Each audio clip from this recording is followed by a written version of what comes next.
The crystalline halls of the Vorathian imperial palace hummed with an energy that transcended mere electricity.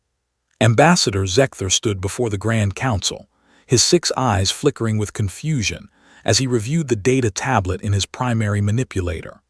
The holographic display showed Earth, a small blue marble rotating peacefully in the void, utterly indifferent to the turmoil it had caused across 3 spiral arms of the galaxy. "They refused," Zekthar announced, his voice carrying the harmonic undertones of disbelief. "Again."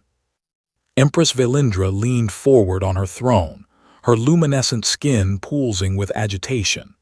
"Explain to me, Ambassador, how a species that achieved faster-than-light travel only 30 cycles ago has the audacity to refuse the Galactic Empire's offer of protectorate status for the 7th time." William Chen sat in the observation deck of the ISS Defiance, humanity's first deep space diplomatic vessel, watching the swirling nebula beyond the viewport. At 28, he was young for a xeno-diplomatic liaison, but his role wasn't to negotiate, it was to observe and report.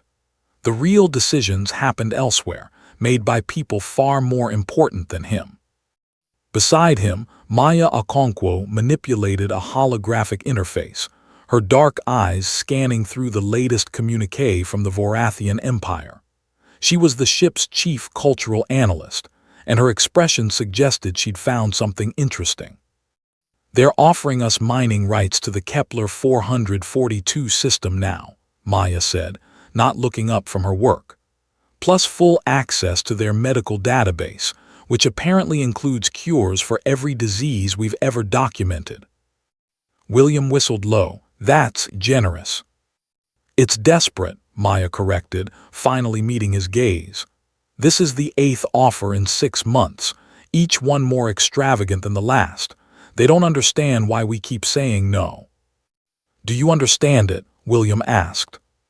Maya smiled, a knowing expression that reminded William why she'd earned her position despite being only 32. "I think I'm starting to." On Vorathia Prime, the Imperial Council convened in emergency session. Holographic representatives from 1,000 species floated in concentric circles around the physical chamber, each one equally perplexed by the human situation. "Perhaps they don't comprehend the benefits," suggested Councillor Mexrel, his tentacles writhing thoughtfully. "Their translation algorithms might be faulty." "Their translation is perfect," Zekthar countered. "I've verified it personally. They understand every word, they simply decline." "Have we offended them somehow?" This came from Councillor Erin, whose species valued honor above all else. "Perhaps our offers are seen as insults." Empress Velindra's patience was wearing thin. 3,000 years of galactic dominance had not prepared the Empire for a species that wanted nothing they had to offer. Every civilization they'd encountered had eagerly joined, trading autonomy for technology, protection, and prosperity. The benefits were self-evident. The choice was obvious. Yet humanity kept refusing. "Send me the human records again," Velindra commanded. "Everything. Their history, culture, psychology. There must be something we're missing." William found Maya in the ship's library, a modest room lined with both physical books and holographic archives. She'd surrounded herself with documents, creating a 3-dimensional maze of human history. "Found something?" he asked, navigating through a hologram of the Magna Carta. "Everything," Maya replied, gesturing at the chaos around her. "The Vorathians have been studying our history, trying to understand our refusal, but they're looking at it wrong." She pulled up a timeline, stretching from ancient Mesopotamia to the present day. Red markers indicated every empire, every conquest, every attempt at unification. "They think we're rejecting them specifically," Maya continued.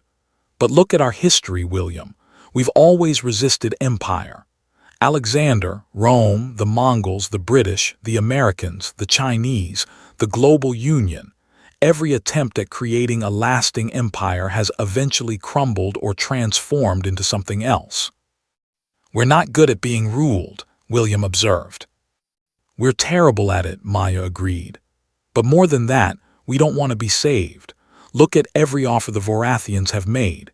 Technology, medicine, protection, resources.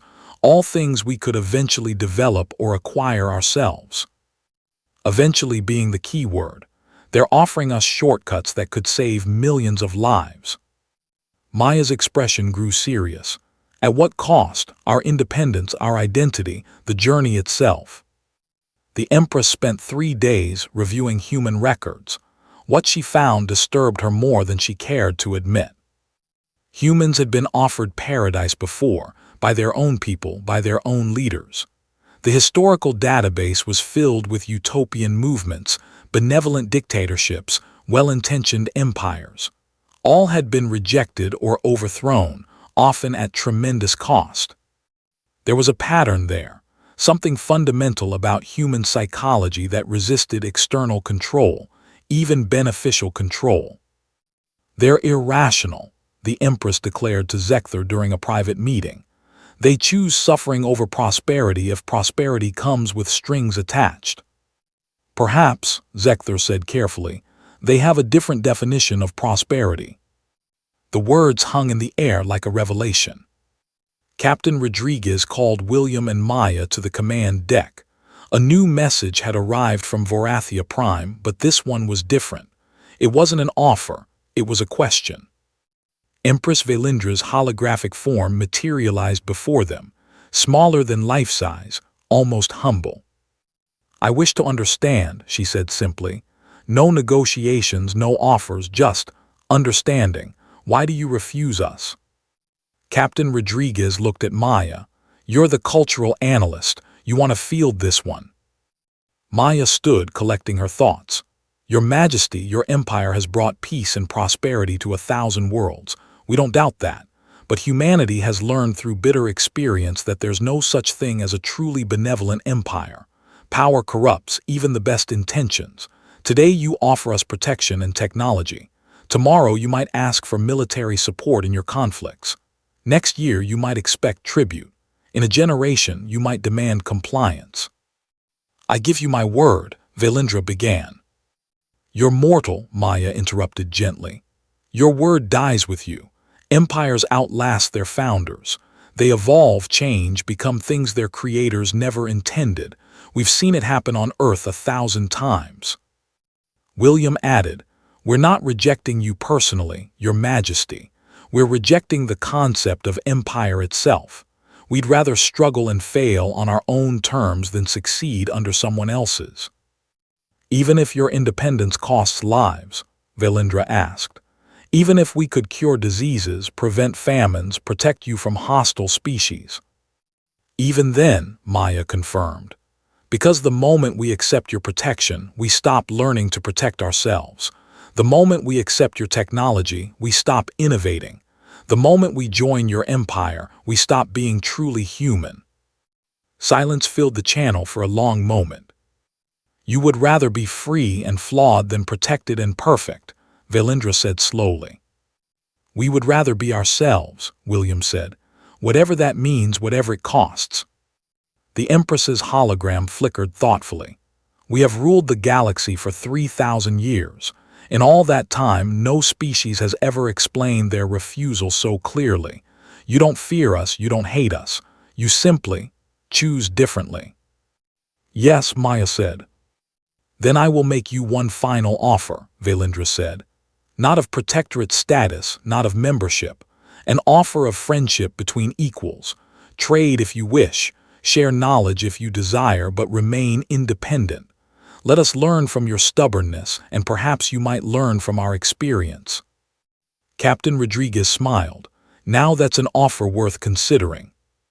3 months later, William and Maya stood in the observation deck again, watching as the first Vorathian trade delegation arrived at Earth's orbital station. The Empire had agreed to unprecedented terms, mutual exchange with no political strings, no military obligations, no surrender of sovereignty. They're adapting, Maya observed, learning that there's more than one way to build a civilization. Think we made the right choice? William asked. Maya considered the question, watching Earth rotate below them. Beautiful, chaotic, stubbornly independent. "We made our choice," she said finally, "and that's what matters." Humanity had taught the galaxy's greatest empire a simple lesson. That freedom, with all its struggles and imperfections, was worth more than any gift that came with chains attached. And in rejecting every offer, they had gained something the empire couldn't give: the right to determine their own destiny, whatever that might bring. The galaxy was stunned. But the galaxy would adapt.